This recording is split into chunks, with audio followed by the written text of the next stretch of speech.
In this example problem, we have a chunk of polystyrene that is floating in a freshwater lake. And a bird of 6 kilograms lands in the polystyrene, causing it to sink so the top of the polystyrene is flush with the surface of the water. We want to know what the volume of the chunk of polystyrene is. Alright, so we want to sum forces in order to solve this problem. So there's going to be the weight of the polystyrene itself pushing down. There's going to be the weight of the bird pushing down.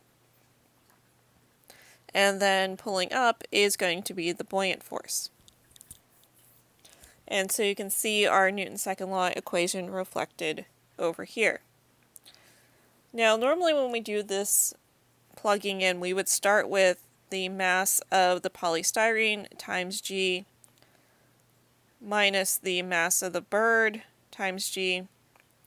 And then for the buoyant force, we have the density of the water, g, and then the volume of the fluid or water displaced in this case, and that equals 0. But there's a couple of substitutions we need to make. We're not given the mass of the polystyrene. So that means that we can't just plug in mass times g. Instead, we're going to make a substitution. We know that density is equal to mass divided by volume. So we're going to replace the mass of the polystyrene with the density of polystyrene times the volume of the polystyrene. So that gets our unknown into the equation.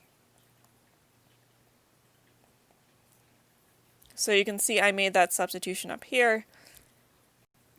And we can look up the density of polystyrene in the link in Blackboard. Do be careful though, if you try to Google the density of polystyrene, you may end up with a slightly different value.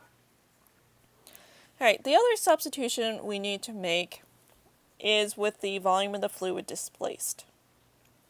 So since the piece of polystyrene is fully submerged, so you have to remember when the object is fully submerged,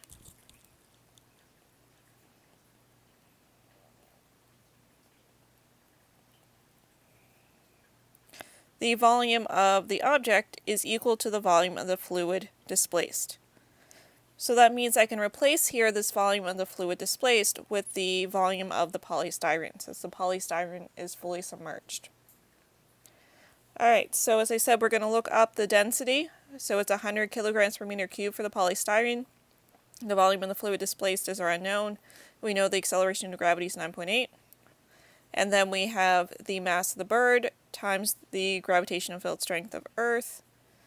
And then I looked up the density of the fluid, and our fluid in this case is water, so it's 1,000 kilograms per meter cubed times 9.8 meters per second squared times the volume of the polystyrene. And this is summing to 0 because we are at rest. So we get a volume of the polystyrene to be 6.67 times 10 to the minus 3 meters cubed.